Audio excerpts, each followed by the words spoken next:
Bohr ने कुछ postulate दिए जो हमने अभी तक सारा पढ़ चुके हैं, जो हम क्वांटाइजेशन पढ़ चुके हैं, प्लैंक्स कांस्टेंट पढ़ चुके हैं, dual behaviour of electromagnetic radiation पढ़ चुके हैं, रेबर्ग कांस्टेंट पढ़ चुके हैं, एटॉमिक स्पेक्ट्रम पढ़ चुके हैं।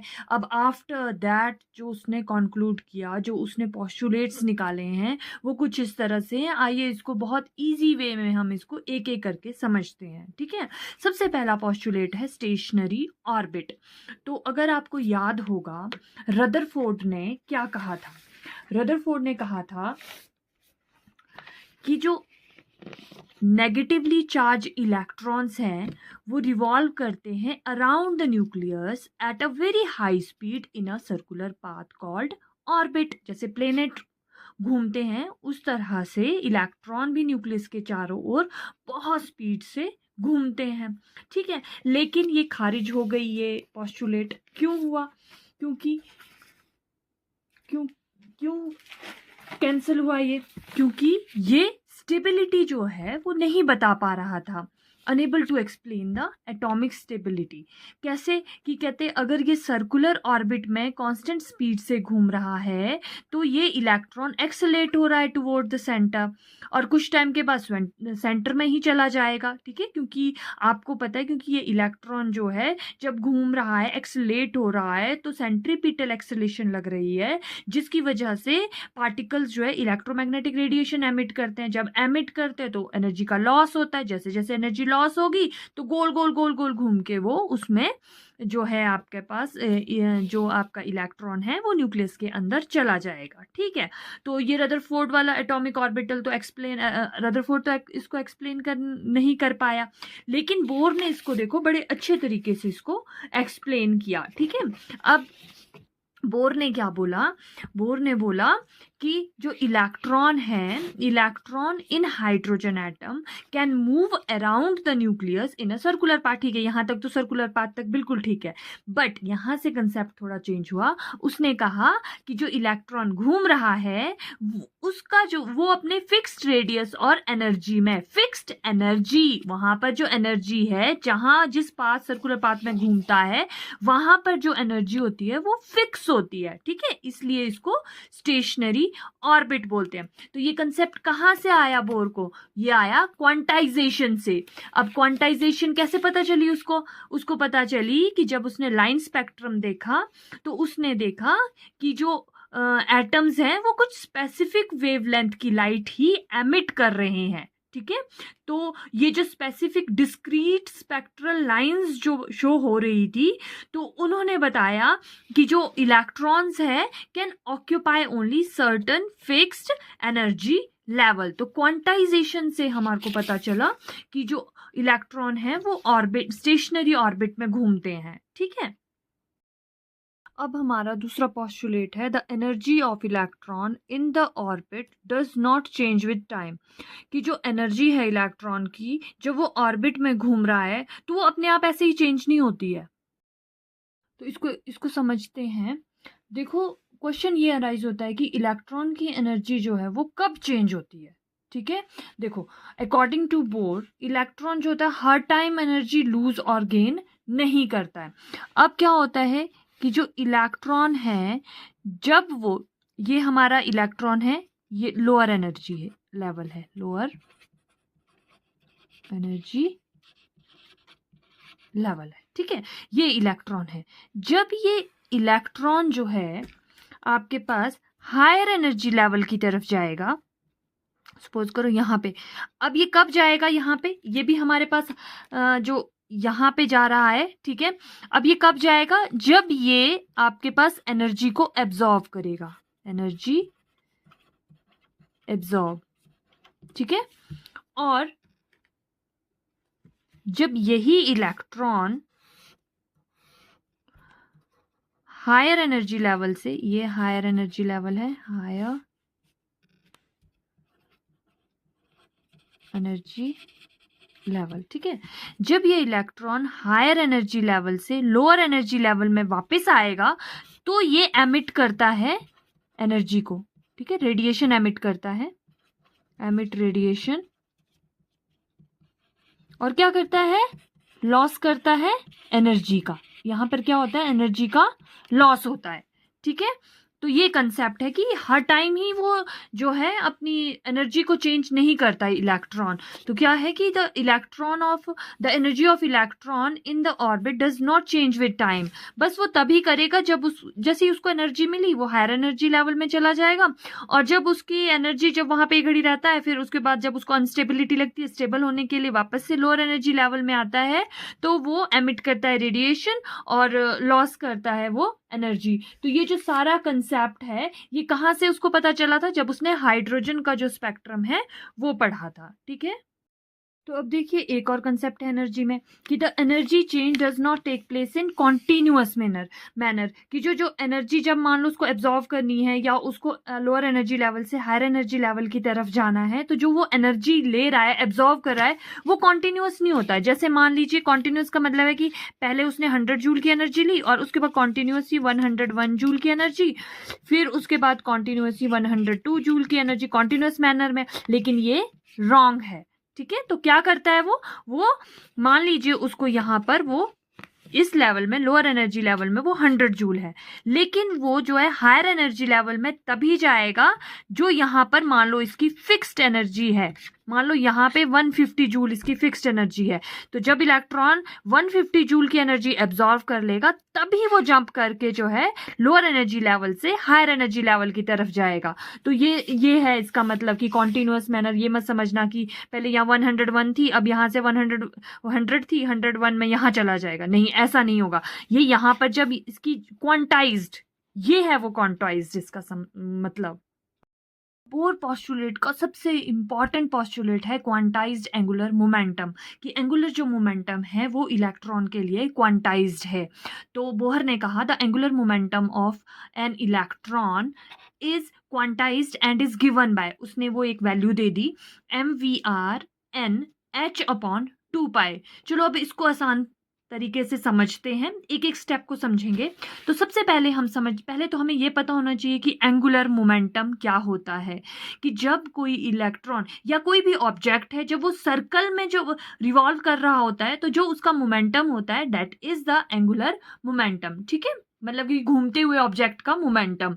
तो सबसे पहले अगर हम एक लीनियर मोशन की बात करेंगे तो वहां पे सिंपल होता है मास इनटू वेलोसिटी, ये सिंपल है लीनियर मोशन के लिए। लेकिन अगर हम सर्कुलर मोशन की बात करें, गोल गोल मोशन की बात करें हैं, तो उसमें I into omega that is inertia, I is the inertia and omega is the angular velocity. ठीक है जी, एंगुलर वेलोसिटी। लेकिन अब यहां पर क्या हो रहा है, यहां पर electron revolves around the nucleus. ठीक है, अब न्यूक्लियस के चारों ओर घूम रहा है, तो जो आर है वहां पर रेडियस है ऑर्बिट का, क्योंकि ऑर्बिट क्या है, ये न्यूक्लियस है, इसके चारों ओर इलेक्ट्रॉन घूम रहा है, तो ये क्या हो गया इसका रेडियस, ये आर इसका जो है ऑर्बिट का रेडियस हो गया। ठीक है, अब इसके अकॉर्डिंग क्या हो गया, इनर्शिया क्या हो गया आपके पास MER²। अच्छा, तो E क्या हो गया यहाँ पर, इलेक्ट्रॉन का मास। ठीक है, क्योंकि इलेक्ट्रॉन घूम रहा है, और ओमेगा इनर्शिया, एंगुलर वेलोसिटी यहाँ पर क्या हो गई हमारे पास V/R। ठीक है, अब हम यहाँ पर इस वैल्यू को पुट करेंगे I इंटू ये इनर्शिया इंटू ओमेगा, तो ये इनर्शिया हो गया हमारे पास MER² इंटू V/R। देखिए बहुत इजी है एंगुलर मोमेंटम समझने के लिए, ये R से R कैंसिल हो गया। अब हमारे पास एंगुलर मोमेंटम बचा MERV, जो हमारे पास यहाँ आया। देखिए MVR जो उसने बताया, MVR इक्वल टू ये MVR हमने यहाँ से डिराइव कर दी। ये पूरी डेरिवेशन थी इसकी कि कैसे कैसे से हमारे पास MVR जो है वो डिराइव होकर आया। अच्छा, अब हम समझते हैं H/2π को। ठीक है, ये वैल्यू को, तो ये जो वैल्यू है ये बोहर ने दी थी, इसकी जो वैल्यू है इसी को, यही वैल्यू अलाउ की थी। जैसे हम 1 2 3 वैल्यूज अलाउ करते हैं ना, तो इसने H/2π की वैल्यू जो है वही अलाउ की बोहर ने। और आगे जाके जो था ये डी ब्रॉगली, जब हम इक्वेशन थ्योरी करेंगे, उसने उसको बोहर की जो ये वैल्यू थी इसको समझाया है, उसने एक्सप्लेन किया है डी ब्रॉगली ने। तो हम उसको आगे पढ़ेंगे तो उसमें हम अच्छे से इसको समझ लेंगे। तो अभी ये समझ लीजिए कि ये एक फिक्स वैल्यू है, ये एक फिक्स्ड वैल्यू है, ठीक है, जो बोहर ने दी थी किसकी, एंगुलर मोमेंटम की, M V R equal to N H upon 2 pi, that is ये वाली जो है, ठीक है। अब where is M, M is the mass of electron, ठीक है जी। v is the velocity of electron, ठीक है। r is the radius of, अब इलेक्ट्रॉन मत लिख लेना, रेडियस ऑफ ऑर्बिट, ठीक है। h is the Planck's constant, तो देखो इसका बहुत इंपॉर्टेंट रोल है प्लैंक्स कांस्टेंट का, ठीक है। अब उसने कहा कि जो इलेक्ट्रॉन है can move only in a certain allowed orbit, कि जो वो ऑर्बिट है, ऐसा नहीं है कि जैसे मान लो आपके पास ये सीढ़ी है, एक ये सीढ़ी है, एक ये सीढ़ी है, तो यहां से जंप करके आप नंबर 1 सीढ़ी से जंप करके आप नंबर 2 सीढ़ी पे जाओगे, हवा में लटक जाओगे, नहीं, ऐसा नहीं है। तो यहां पर भी इलेक्ट्रॉन के केस में है कि कोई फिक्स्ड सर्टन ऑर्बिट्स है जहां पर इलेक्ट्रॉन जो है वो रिवॉल्व करते हैं, ठीक है। चलो देखते हैं।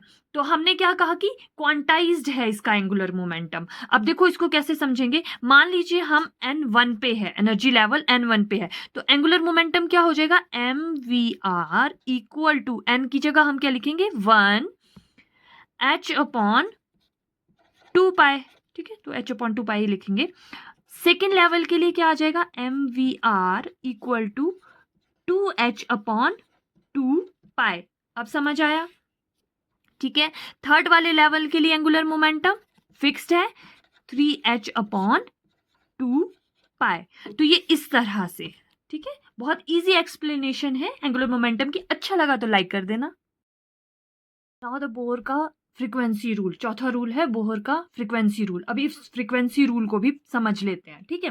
तो बोहर का फ्रीक्वेंसी रूल है कि जो आपके पास the frequency of radiation emitted और absorbed is equal to the energy differences, ठीक है, बिटवीन टू स्टेशनरी स्टेट्स। अब स्टेशनरी स्टेट्स हमारे को समझ आ गई है, उनके बीच का जो या तो लाइट या तो एनर्जी एब्जॉर्ब हो रही है या फिर एमिट हो रही है, उस दौरान जो रेडिएशंस निकल रही है फ्रीक्वेंसी की, उनका वो इक्वल होती है energy difference between two stationary state and divided by Planck's constant. तो फॉर्मूला अगर हम देखेंगे, ये देखिए, फ्रीक्वेंसी ऑफ रेडिएशन एमिटेड और absorbed and delta E is the energy difference, ठीक है, equal to the energy difference and divided by the Planck's constant. तो ये energy difference E2 minus E1 is the energy difference. अब ये तो आपको पता है E2 और E1 क्या है, ठीक है। तो new is the frequency of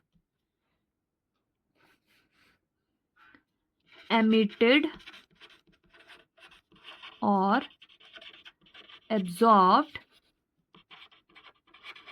radiation. बहुत आसान तरीके से समझाया है इस चीज़ को, पूरा एक्सप्लेन करके बोहर मॉडल को। बहुत ही इजी है बोहर मॉडल, अब समझना।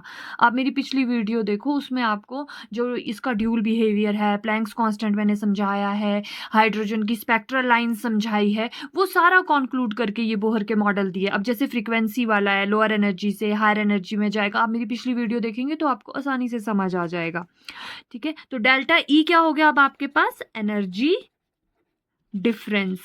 ये आपको हाइड्रोजन स्पेक्ट्रम में समझ आएगा कि N1 से फिर N2 में जाता है तो बहुत ज़्यादा गैप आ जाता है, फिर उसके बाद जैसे जैसे हम इंक्रीज करते हैं लेवल को, फिर वो गैप कम होता जाता है, ठीक है। तो अभी यहाँ समझ आएगा कि वो फ्रिक्वेंसीज जो है वो कम फ्रिक्वेंसियाँ क्यों निकलती है जब आप N2 से N3 में जाएंगे, N3 से N4 में जाएंगे, ठीक है। देखो फिर H हमारे पास आ गया प्लैंक्स कांस्टेंट, और E1 आ गया आपके पास लोअर एनर्जी लेवल, ठीक है, एक लेवल। फिर E2 आ गया आपके पास हायर एनर्जी लेवल। तो ये तो हमें समझ आ गया, ठीक है। अब हम इस फॉर्मूले को समझते हैं कि ये कैसे आया, फ्रीक्वेंसी को समझते हैं, डेल्टा ई को समझते हैं, ठीक है। तो देखो अब ये जो हमारा पूरा होल कंसेप्ट है V is equal to delta E upon H, ये क्या बोल रहा है? ये बोल रहा है कि electron stay in a fixed energy level, एक फिक्स्ड एनर्जी लेवल में ही इलेक्ट्रॉन रहते हैं, ठीक है। घूमने के लिए एंगुलर मोमेंटम है, रहने के लिए एक ये फ्रीक्वेंसी वाला रूल है, ठीक है। तो इसमें क्या होता है कि हमें पता है व्हेन वी नो दैट कि when an electron move from one energy level to another energy level, it exchange its energy in the form of light, that is photon, ठीक है। तो वो फोटोन जो है वो एमिशन है, एमिशन और एब्जॉर्प्शन ऑफ रेडिएशन है, एनर्जी को एब्जॉर्ब होना और एमिट होना, ठीक है। उस दौरान जो है आपके पास फोटोन के रूप में एनर्जी जो है वो एक्सचेंज होती है। तो एनर्जी जो है, अगर हम फोटोन के अकॉर्डिंग हम एनर्जी लेते हैं तो वो आएगी हमारे पास delta E is equal to H nu. याद करो ये कहाँ पर है? प्लैंक्स क्वांटम थ्योरी में ये बोला गया है, ठीक है। तो ये आ गया आपके पास डेल्टा ई एच न्यू। अब हमारे को क्या चाहिए? हमें चाहिए फ्रीक्वेंसी, ठीक है। हमें क्या चाहिए? फ्रीक्वेंसी। तो इसी डिराइव से हमने निकाली है आपके पास delta E is equal to H nu. अब यहां से हम फ्रीक्वेंसी निकालेंगे, तो फ्रीक्वेंसी क्या होगी हमारे पास? डेल्टा ई अपॉन एच, ठीक है। तो अब यहां से क्लियर हो गया कि आपके पास डेल्टा ई एनर्जी डिफरेंस है, एच आपके पास प्लैंक्स कांस्टेंट है, ठीक है।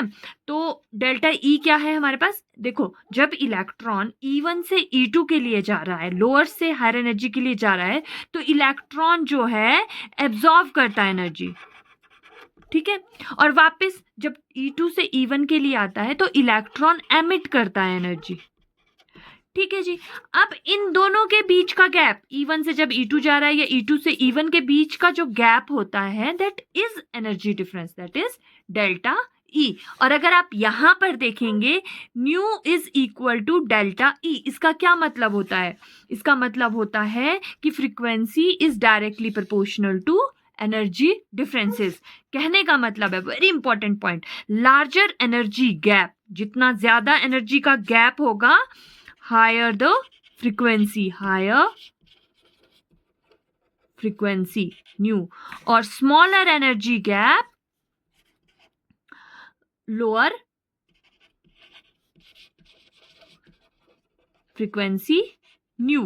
तो आप अगर हाइड्रोजन स्पेक्ट्रम में क्वेश्चन आया था कि ये देखिए कि एनर्जी N1 का गैप, ये देखिए N1 और ये N2 था, उसके बाद जितने भी आपके लेवल आ रहे थे वो come close to each other, वो एक दूसरे के बहुत नज़दीक आ रहे थे। देखो N3 N4 N5। अब वो जो फ्रीक्वेंसी की रेडिएशंस निकल रही थी, कहते जो जब N1 के लिए इलेक्ट्रॉन वापस आ रहा था, ये देखिए ऐसे ऐसे और एन से, तो ये यहाँ पर एनर्जी का गैप बहुत ज़्यादा है, देखो लार्जर एनर्जी गैप है।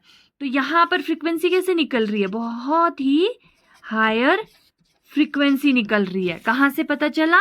Delta E is directly proportional to energy difference, ठीक है। और यहाँ पर विजिबल वाली थोड़ी कम फ्रीक्वेंसी की निकल रही जब N2 के लिए वापस, क्योंकि ये जो गैप है देखो ये बिल्कुल कम है गैप। तो smaller the energy gap, lower is the frequency, right. Now video के एंड में मोस्ट एक्सपेक्टेड क्वेश्चंस, और ये बहुत ही इसकी हाईएस्ट प्रोबेबिलिटी होती है इस तरह के क्वेश्चंस आने की, ठीक है। कोई भी एग्जाम हो, CBSE हो चाहे HB बोर्ड हो, कोई भी एग्जाम हो उसमें। तो पहला क्वेश्चन तो बहुत इंपॉर्टेंट है, right the 4 postulates of Bohr's model. तो जो 4 पोस्टुलेट्स आपको लिखाए गए हैं, दैट इज वेरी इंपॉर्टेंट, ठीक है। फिर उन्हीं पोस्टुलेट्स में क्वेश्चन है, देखो एब्जॉर्प्शन और एमिशन को हमने अच्छे से समझा है, तो दूसरा क्वेश्चन इसी पे बेस है, explain the absorption and emission of energy in Bohr's model, ठीक है। तीसरा क्वेश्चन है why is the energy of an electron quantized. तो ये क्वांटाइजेशन जो हमने पहला इसका पोस्टुलेट पढ़ा था, उसमें क्वांटाइजेशन हमने आसानी से समझा था, तो ये उसी का क्वेश्चन है, ठीक है। फिर हमने देखो ड्राइव किया था ये वाला फॉर्मूला एंगुलर मोमेंटम वाला, mvr इक्वल टू NH/2π, ठीक है। तो मेरे चैनल पर बने रहें, सब्सक्राइब कर लीजिए, क्योंकि कल हम करेंगे बोहर मॉडल के फीचर्स। तो कल मैं आपको पोस्टुलेट और फीचर में क्या डिफरेंस है वो भी बताऊंगी, और कल की जो वीडियो होगी वो बहुत इंपॉर्टेंट होगी। अगर आपको मेरी वीडियोस अच्छी लग रही है तो आप मेरे चैनल को सब्सक्राइब करिए और बेल आइकन पर बटन पर दबाइए और लाइक और शेयर करिए।